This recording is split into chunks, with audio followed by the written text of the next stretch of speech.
Hi hello అందరికీ నమస్కారం. Welcome to iDream media. యాక్చువల్గా మనతో ఉన్న పర్సన్ ఏంటంటే ఆవిడ చాలా డౌన్ టు ఎర్త్. ఆవిడ సీరియల్లో చూస్తే ఏమనుకుంటామంటే తిట్టుకుంటాం ఆవిడని. ఆవిడ కనబడితే కొడదామన్న రేంజ్లో ఉంటాం. కానీ బయట చూస్తే ఆవిడ చాలా కూల్గా టోటల్ డిఫరెంట్గా ఉంటారనమాట. సో మనతో ఉన్నారు పవిత్ర గారు. ఒకసారి ఆవిడతో మాట్లాడి ఆవిడ లైఫ్లో చాలా అప్ అండ్ డౌన్స్ ఉన్నాయి. ఒకసారి అవన్నీ డిస్కస్ చేద్దాం ఆవిడతోటి. యా హాయ్ మేడం, నమస్తే అండి. నమస్తే. ఎట్లా ఉన్నారు మేడం? Always super. ఓకే, ఇప్పుడు త్రినయని సీరియల్లో మీ క్యారెక్టర్ చూస్తేనేమో బాగా వైలెంట్గా ఉంటుంది అందులో. అవును. బయట చూస్తేనేమో మీరు చాలా టోటల్ డిఫరెన్స్. ఎట్లా యాక్చువల్లీ త్రినేనిలో ఉన్నది తిలోత్తమ, బయట ఉన్నది పవిత్ర. కానీ ఎక్కువ అందరూ తిలోత్తమ అనే పిలుస్తారు. సో ఎక్కడికి వెళ్ళినా, ఈవెన్ కర్ణాటక వెళ్ళినా కూడా, ఇప్పుడు కన్నడలో నేను అన్ని సీరియల్స్ చేసిన తిలోత్తమ అనే గుర్తుపెడుతున్నారు. సో అదొక హ్యాపీ ఫీల్ అది.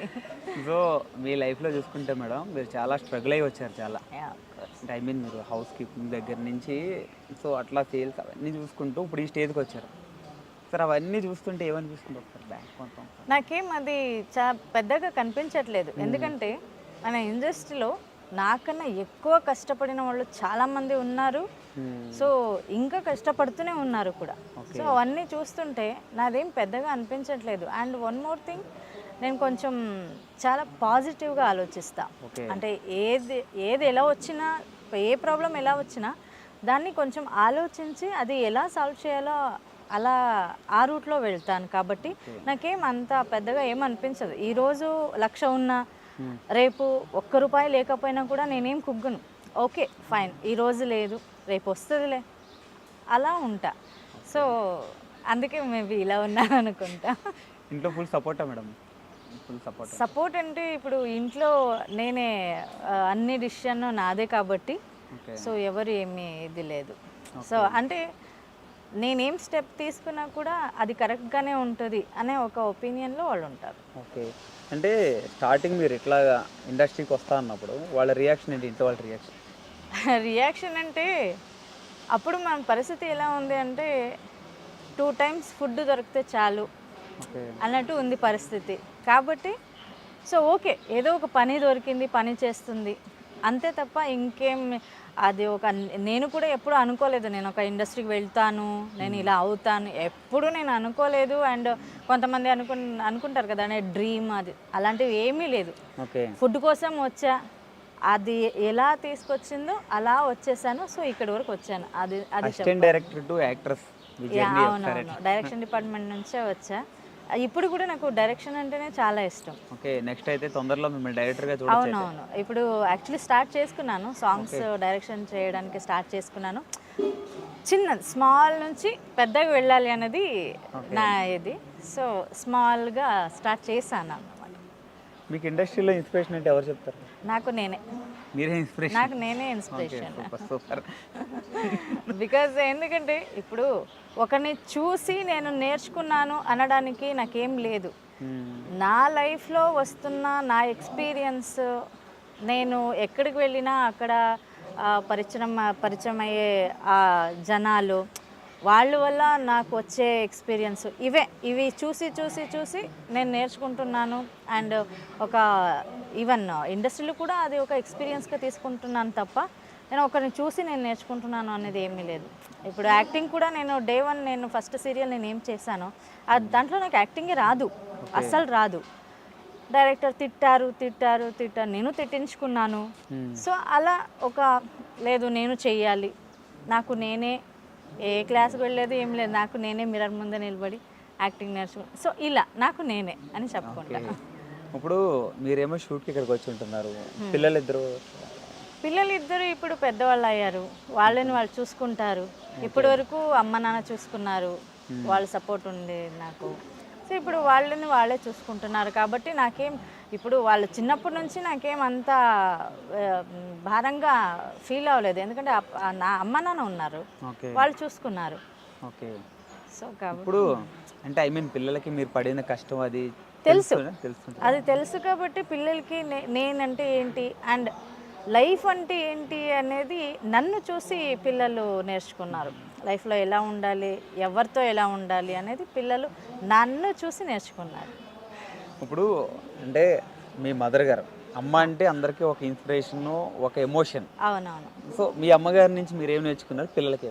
అమ్మ నాకు ధైర్యం ఇచ్చారు. అమ్మ అంటేనే నాకు ధైర్యం. ఓకే. ఎందుకంటే నేను బిఫోర్ ఒక ఇంటర్వ్యూలో చెప్పాను, నేను యాక్చువల్లీ సూసైడ్ అటెంప్ట్ కూడా నేను చేసుకున్నాను, నేను లైఫ్లో నేను ఫేస్ చేయలేను అని. అప్పుడు నాకు ధైర్యం చెప్పిందే మా అమ్మ. ఎందుకు సూసైడ్ అటెంప్ట్ అంటే? అంటే సమ్ టైమ్ ఏమైపోతుంది అంటే సమాజంలో ఒక ఆడపిల్ల ఒంటరిగా బ్రతకాలి అనుకుంటే మనం ఏం తప్పు చేయలేనా కూడా కొంతమంది ఏమంటారు, తప్పు చేశారు ఏదో అలా ఇలా మాట్లాడతారు కదా. సో అలాంటివి ఫస్ట్ టైం విన్నప్పుడు అప్పుడు అలా అనిపించింది నాకు. అరే తర్వాత అనుకున్నా, అది నా లైఫ్, ఇది నేను బ్రతుకుతున్నా, నేను కష్టపడుతున్నా, నేను అన్నం తింటున్నా, వాళ్ళెవరో అంటే నేనెందుకు భయపడాలి, నా మీద నాకు నమ్మకం ఉండాలి తప్ప ఎవరికో ఎందుకు వాళ్ళ నమ్మకం నాకెందుకు అవసరం కదా. ఇప్పుడు ఇన్ని చెప్తున్నవారు మీరు ఎందుకు అటెంప్ట్ చేశారు? అంటే అదే అలా అన్నారు కాబట్టి అది వినలేక సూసైడ్ అటెంప్ట్ నేను చేసుకున్నాను. ఓకే.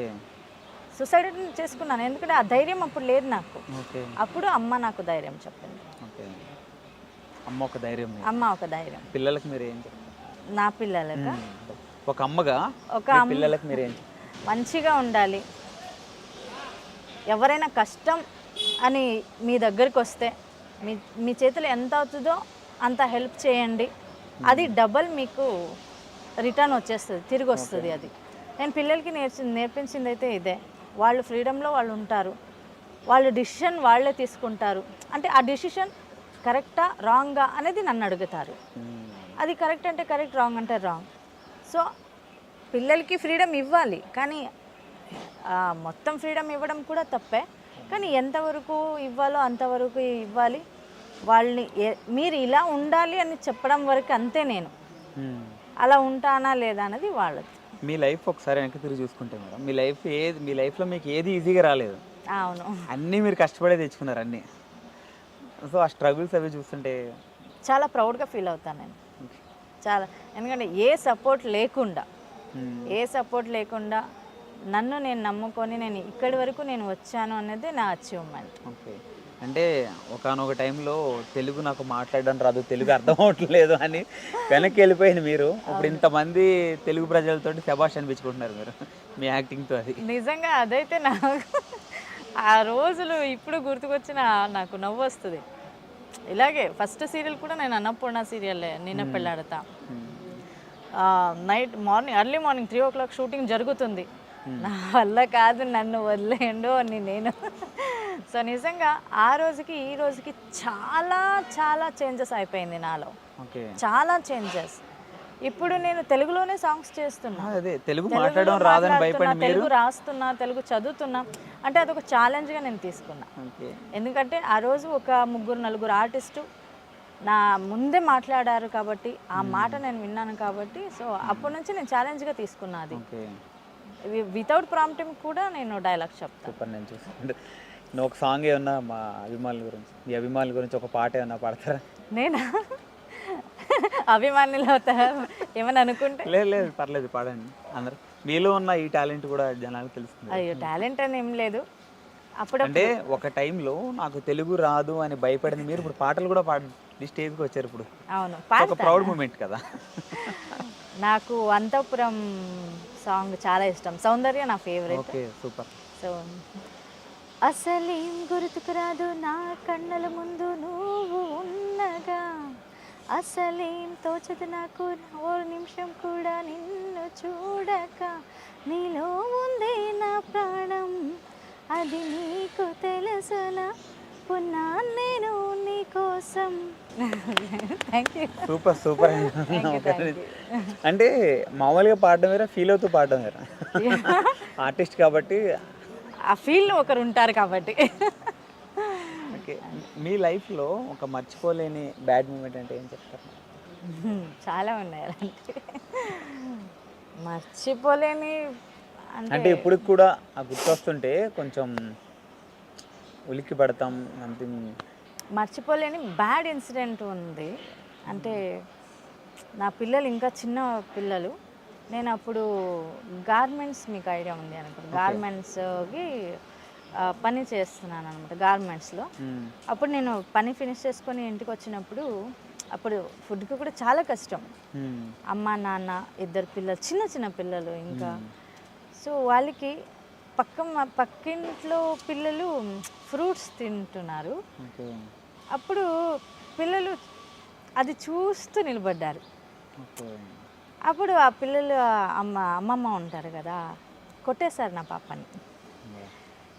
అది నేను అసలు నా లైఫ్ లాంగ్ నేను మర్చిపోను. బట్ నేనేనా అంటే అవంతా మనకి అవ్వాల్సిందే. అలాంటి ఆ ఇన్సిడెంట్స్ జరిగితేనే మనకి అలాంటి దెబ్బ పడాలి. అందుకే నేను ఈరోజు మా పిల్లలు ఇప్పుడు ఏం కావాలన్నా తింటారు అంతే. ఓకే, హ్యాపీ మూమెంట్ చాలా ఉన్నాయి. అంటే చాలా ఉన్నాయి, కానీ ఒక్కటి ఫస్ట్ వచ్చిన హ్యాపీ మూమెంట్ అట్లా ఒకటి ఉంటుంది. నేను కార్ తీసుకుంది. ఓకే, నేను కార్ ఆల్టో తీసుకున్న ఫస్ట్ కార్ నాది. ఆ రోజు నేను ఏదో ఒక అచీవ్మెంట్ నాది అన్నట్టు ఫీల్ అయ్యాను అంతే. అంటే ఏదైనా కొన్ని చాలా జనరేషన్లు అవుతుంటే మనకి తొందరగా సక్సెస్ అంటే ఫెయిల్ నుంచి తొందరగా సక్సెస్ రాలేం కదా. మీరు రెండు అనుభవించినారు, రెండు అటు బాగా డౌన్ చూసారు, ఇప్పుడు ఒక స్టార్డమ్ అంటే స్టేజ్కి వచ్చాను. ఇంకా చూడాల్సింది చాలా ఉంది. ఫ్యూచర్లో సినిమాల్లోకి ఎప్పుడు రాదు? సినిమాలు చేయాలని చాలా ఉంది నాకు, కానీ సీరియల్ చేస్తున్న వాళ్ళకి డేట్స్ అనేది ప్రాబ్లం చాలా అయిపోతుంది. సో దీని మధ్య ఒక బుచ్చినాయుడు కండ్రిగా తూర్పు ఇది ఒక మూవీ చేశాను, మంచి క్యారెక్టర్ చేశాను. బట్ అప్పుడు ఒక హోప్ పెట్టుకున్నా ఆ క్యారెక్టర్ చేసినప్పుడు. సో తెలుగు ఇండస్ట్రీ నాకు ఒక సినిమా ఇండస్ట్రీ కూడా ఇది చేయొచ్చు అని. కానీ నా బ్యాడ్ లక్ ఏమో అనుకుంటా, సినిమాలు ఏది రాలేదు. ఇక్కడే బాగా వస్తుంది కదా మీకు, బాగా వస్తుంది. అయ్యో నాకు నిజంగా త్రినయని అనేది నాకు ఒక గాడ్ గిఫ్ట్. అది అన్ని సీరియల్లో ఒకటి, ఒక సీరియల్ కొంచెం డిఫరెంట్ గ్రాఫిక్స్ అవి ఇప్పుడు కూడా ఇది 1000 క్రాస్ అయినా కూడా టాప్ 1లోనే ఉంది project. And Annapurna starting Annapurna, అవునవును, ఎక్కడి నుంచి వచ్చా అక్కడే ఉన్నాను. అండ్ ఇదొక బాండింగ్ ఎక్కువ ఉంది అన్నపూర్ణకి నాకు. అంటే అందరూ టెక్నీషియన్స్ కానీ ప్రొడక్షన్ కానీ అందరితో నేను ఫ్రెండ్లీగా ఉంటాను. నేను మీరు చూసారేమో, నేను అంత క్లోజ్గా హ్యాపీగా ఉంటాను కాబట్టి హ్యాపీ అంతే. ఓకే, మీ లైఫ్లో బిగ్ డ్రీమ్ అన్నది ఏం లేదు. ఏదైనా ఒక డ్రీమ్ మీ లైఫ్లో, మంచి డైరెక్షన్ చేయాలి అన్నది, డైరెక్టర్ అవ్వాలి అన్నది, డైరెక్టర్ పవిత్ర జరామ్ అనే పేరు నేను తెచ్చుకోవాలి అనేది ఒక ఆశ ఉంది. సక్సెస్ఫుల్గా మీరు అనుకున్న డ్రీమ్స్ అన్నీ ఫుల్ఫిల్ అవ్వాలని, అవుతాయి కూడా. ఎందుకంటే మీరు ఎవరి మీద డిపెండ్ అవ్వకుండా మీకు మీరే కష్టపడుతూ చేస్తున్నారు ఏదైనా కానీ. అఫ్ కోర్స్, అది ఎప్పుడు నేను చెప్పేది అందరికీ అదే, మిమ్మల్ని మీరు నమ్ముకోండి. 10 మంది 10 మాటలు చెప్తారు, ఎవరిది వినకండి. మీకు సరి అనిస్తా ఓకే, లేదా కాదు ఇది రాంగ్ అనిపిస్తా వద్దు. దానివల్ల ఏమైనా నెగిటివ్ అయిందా, అదొక లెసన్. మీకు సక్సెస్ అయ్యారా, మీ అచీవ్మెంట్ నా అచీవ్మెంట్ నాది అనే గర్వంగా చెప్పుకోవచ్చు. అది నేను చెప్తా అంతే. ఇప్పుడు కన్నడ ఇండస్ట్రీలో చూసారు, ఇప్పుడు తెలుగు ఇండస్ట్రీలో కూడా చేస్తున్నారు. రెండిట్లకి కామన్ పాయింట్ అంటే ఏం చెప్తారు? కామన్ పాయింట్ నాకు ఏం అంత తేడా కనిపించలేదు. సో అక్కడ ఎలా ఉందో ఇక్కడ కూడా అలాగే ఉంది. అండ్ కన్నడ ఇండస్ట్రీ యాక్చువల్లీ చెప్పాలంటే మన తెలుగు ఇండస్ట్రీ కన్నడ ఆర్టిస్టులు చాలామంది ఉన్నారు. సో అందరికీ అన్నం పెడుతుంది Telugu industry. So Kannada industry మమ్మల్ని పెంచింది కన్నడ ఇండస్ట్రీ. మన టాలెంట్ని బయటకి తీసుకొచ్చింది కన్నడ ఇండస్ట్రీ. సో అది తీసుకొచ్చి అన్నం పెడుతున్నది తెలుగు ఇండస్ట్రీ. సో రెండిటికి నీకు చాలా రెస్పెక్ట్ ఉంది. Super madam, super. Thank you so much madam. Thank you for giving interview madam. Okay, thank you. ఇది మన తిలోత్తమ్ గారితో special chit chat. This is Venky signing.